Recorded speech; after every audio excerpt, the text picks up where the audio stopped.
Good morning, students. Once again, we are back with the class of physical education. Yesterday, we have completed the revision of leadership training and leadership qualities and physical training. Today, we are studying chapter of yoga. Earlier, also we have done recording about the definition of yoga, what is the importance of yoga, different yoga asanas, around that. But a quick revision, what we have done already. Okay, so what is yoga? There are different definitions given by the yogis, okay, great yogis. So what is that? According to Patanjali, according to Maharishi Vedas, attaining the pose. Yoga is attaining the pose. According to Maharishi Vedas, yoga is known as attaining the pose. Or according to Patanjali, checking the impulse of mind is yoga. Checking the impulse of mind is yoga. Now comes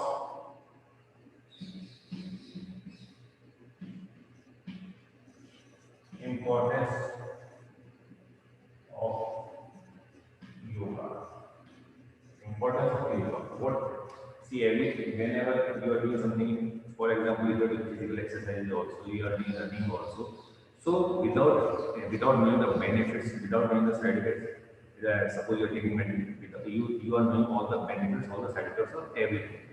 Then only you are going for that particular thing. Similarly, what are the benefits of yoga? What are the why yoga is important?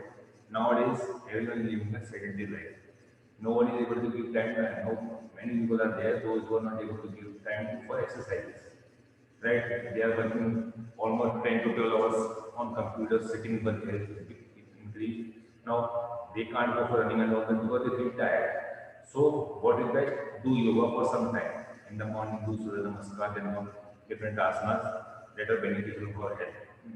It increases your flexibility, also strength. Also, you can get it for yourself from different diseases also. So do some yoga asanas, and you can live a healthy life. So what is the importance of yoga? And constantly I am telling you more. Nowadays, what is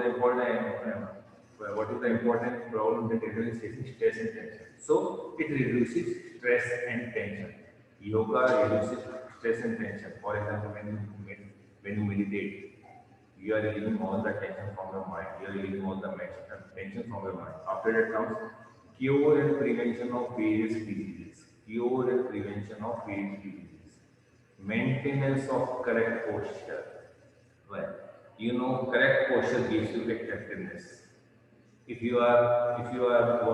say, if you are having a correct posture, that means you will look attractive. You will look attractive. So, maintenance of correct posture and maintenance of correct body posture.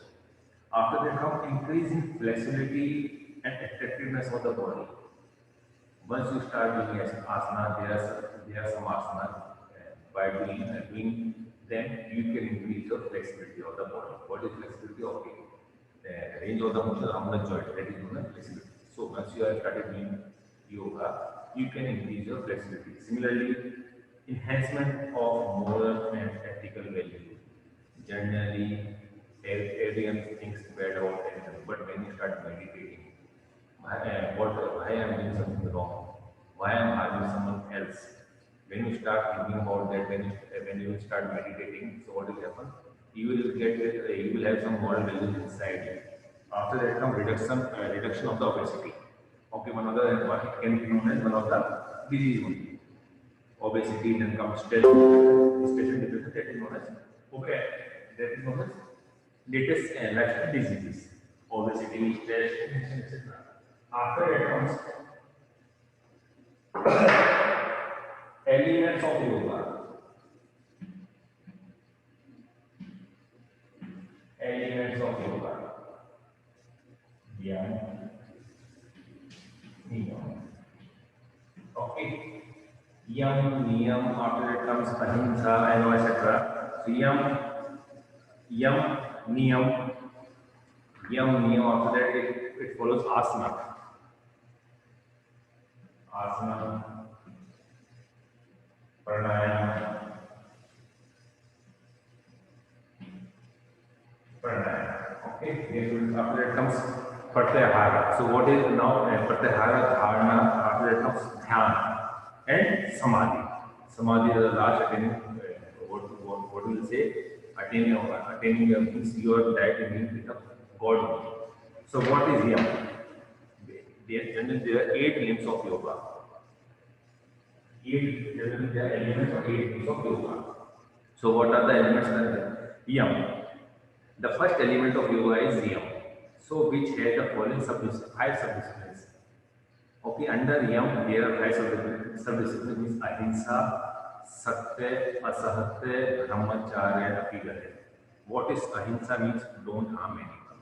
Ahimsa means don't harm anyone. One of the two other answer to show compassion towards all human beings and avoid causing harm to anyone. Then no satya means truth. Satya means truth.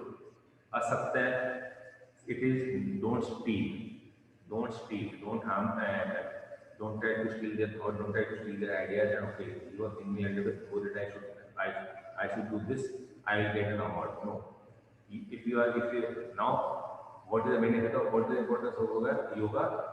It increases your moral values. It increases your moral values.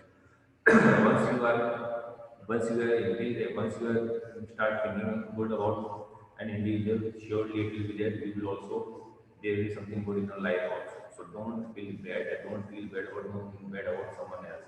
Go for good moral values. What is brahmacharya? Okay, living a self life away from sexual desire. That is brahmacharya. And apigraha, parigraha is the holding of wealth for self interest. It opposite is don't hold wealth for ourselves, but give charity, help to other people who are poor. Now comes niyam. Niyam means what are niyam? Universal ethics. Yam means universal ethics. The ethics we have to follow. That is followed universally. Okay, that is followed everywhere. That is known as universal ethics. After that comes niyam. What is niyam? Means personal ethics or personal rule.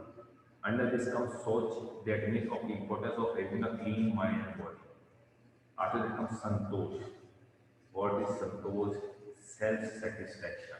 Self-satisfaction. You should be you should be self-satisfied. See, generally what happens, you want crores and crores and all crores. Then also you are not living a peaceful life. Then also you are not living a peaceful life. You are living a stressful life. So they know use of earning so much of money. They know use of earning so much of money. Because now earlier when money was when there was less money with you, at least you were satisfied. You are satisfied. You used to enjoy the life. Okay, I have this much only. I have to live with this much only, and that this much should be saved. Now you have got a lot of money. What will happen?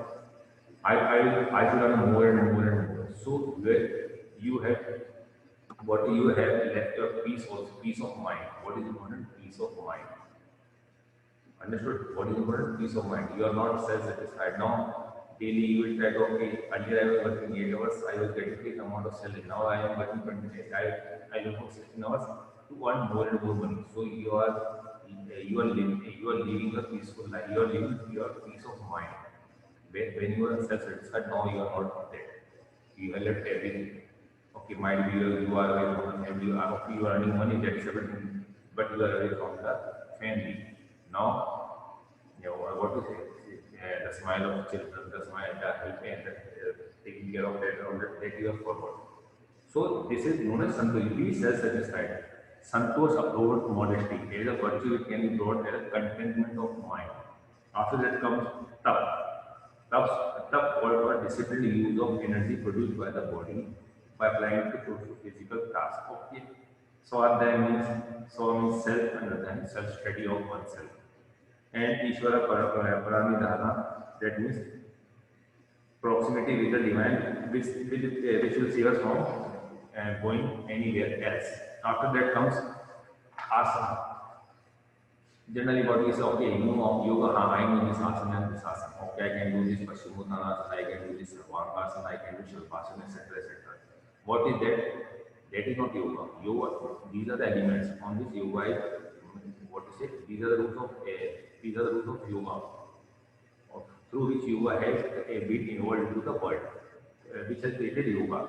So asana. What is asana? In simple words, attaining a pose.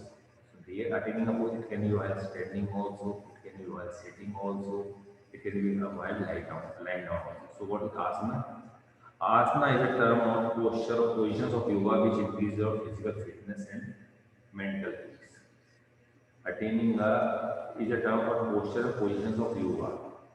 It promotes good health, placing the physical body in a position that cultivates awareness, relaxation, and concentration. Now, what are the benefits of yoga asana? What are the benefits of asana? It improves flexibility and strength of our body. It reduces stress. Generally, there are three types of asana. Earlier, also I have told you that okay, there are what are the types of asana? Curative, relaxative, and meditative. When you so here, what is happening when you are doing certain asanas? You are using some components of the health related fitness components of your body, like flexibility. Now you are stretching your body in asana. What will happen? You are increasing of flexibility. Similarly, few asanas, you are increasing strength of the body also. Like when you are doing chakasana, also what was the flexibility earlier. Now by doing few asanas like Paschimottanasana, etc., etc., you are increasing the flexibility of the body. After that, now it reduces weight. Reduces weight. It improves blood circulation. There are many types of asana: corrective asana, relaxing asana, and meditative asana. Okay, there are three types of asana: corrective, relaxative, and meditative. Now pranayama. What is pranayama? Breathing exercise. Breathing exercise. Pranayama. Generally, it's a pranayama, anum vilom. That is known as pranayama. So what is pranayama? Pranayama is breath. Is what to say? Control of your breath. Whenever you are able to control your breath, able to control the breath, that means you are doing pranayama. You are having the control over your breath. Okay, you will inhale, exhale. Okay, through one nostril you are inhaling, through other nostril you are exhaling. That means you are doing that inhaling, but in between you have to hold also. In between you have to hold for some time of then exhale. So that is known as pranayama. So what is important? It has three constituents. What is that? Pranayama has three constituents. What are they?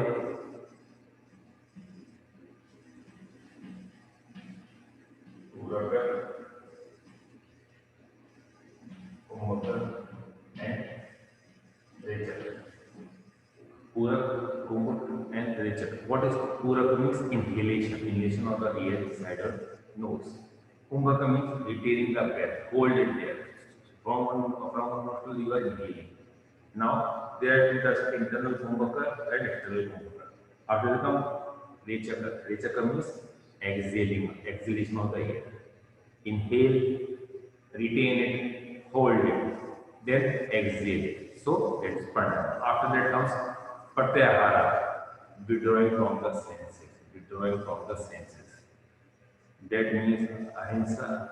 Ahara means food, anything we take into ourselves from the outside. Okay. So pratyahara therefore literally means control of ahara. Generally, those people who are doing like power are all that. They are not using hard dining of the whole day load. They are mostly dependent on fruits. They are mostly dependent on food and food usage, etc. So they are not taking the okay, like whole gain, etc. They are not taking going for it. So they are having a control on their ahar. So that is pratyahar means control on your ahar. That is pratyahar. After that comes dhyana, that is concentration. Concentration. It is the sixth limb of Ashtanga Yoga, translated as a concentration or single focus. Okay, concentration or single focus. It is the initial step of this concentration. After that comes ध्यान, that is meditation. हमको ध्यान लगा उसमें ध्यान लगा रखा means he is meditating. After that comes samadhi. It is the highest limb of Ashtanga Yoga. The final stage the person experiences oneness with the universe. Oneness with the universe, that is samadhi. Now, asana, types of asanas.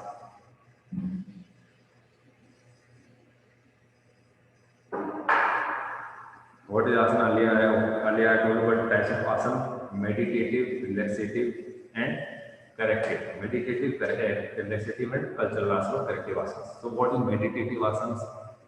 Padmasana or a lotus pose. Whenever you do any asana by sitting, but the pose resembles like that of a lotus. That is Padmasana. After that, Swastika means ankle lock pose. After that, Vajrasana, that means thunderbolt pose. And Gomukhasana, the final position, what you are resembling is like that of a what you say, face of a cow, or cow pose, that is known as Gomukhasana. Now, relaxative asanas, Shashakasana. Whenever you are doing any asana, but the pose you are resembling is like that of a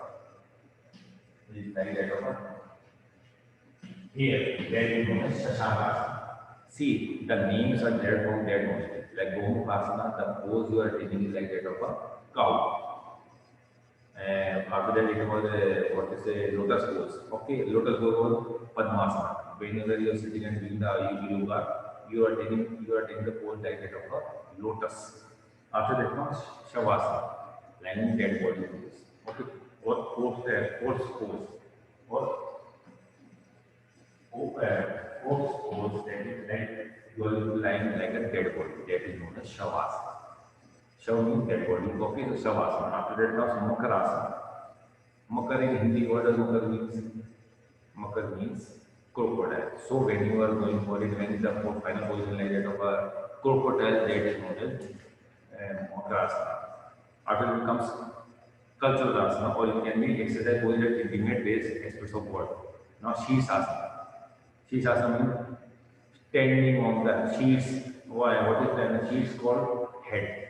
Whenever you are standing on the head and doing the asana, what? I mean up and down. You are standing on the head. That means Shishasana. Okay. Now you are not standing on the leg, but you are standing on the head. Shishasana. After that comes Matsyasana. So Matsya in Hindi means machli. What you say, Paravachi, okay, now Matsya means fish. So it will like that of a fish pose. Halasana means plow. Plow means whenever we are doing farming, we use plow. So it is like that of a plow. So halasana. And Shalvasana means locust pose. Okay, now types of pranayama is also there. So be ready, like Garudasana. After that comes Naukasana. What is Naukasana? The final pose. The final pose which resembles like that of a boat. That is known as Naukasana. After that comes what is Garudasana. In this, the final position like that of an eagle. Garud in Hindi, but English word means eagle. So eagle pose means all are same. Eagle, Gomukhasana like cow. Shashakasana means like deer.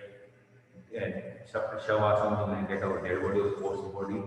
Naukasana means like that of a boat. After that comes Garudasana means like that of a Garuda. And Matsyasana, fish pose. Makarasana, final attaining position is like that of a crocodile. And comes a Padmasana, lotus pose. So these were some of the asanas. Try to study what are the different types of asana. Especially what is important, what is the procedure, how to do it, but most important thing, what are the benefits? What are the benefits? What are the benefits?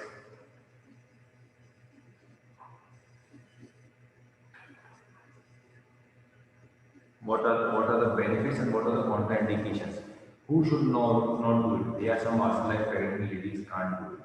Similarly, those who are having back pain, etc., they can't do it. Some asanas are there for them, doing asana on the back. It is difficult for them. So, certain people should avoid certain asanas. So what are the contraindications? What are the steps you should follow?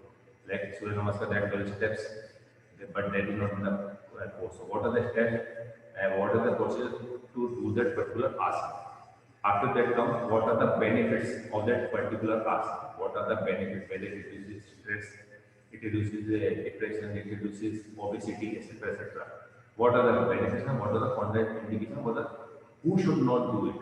So these are the important topics which we have covered, okay, which can come in the exam also.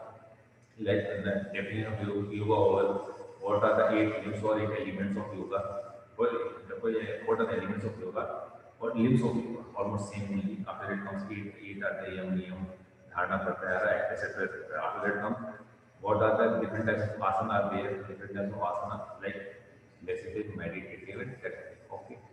Now, which asana is used for what? And what are the benefits of this particular asana? Go for that and learn everything. Okay, dear students.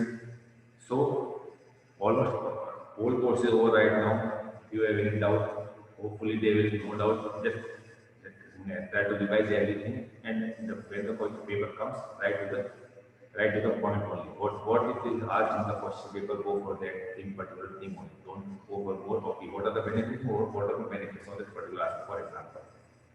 What are the side effects? What are the contraindications? Don't go, okay, I will have the benefit and I will have the contraindication. They just, what is the word limit given, write according to that only, and write the specific answer. What you are, go for that particular thing only. Okay, dear students, take care, be safe.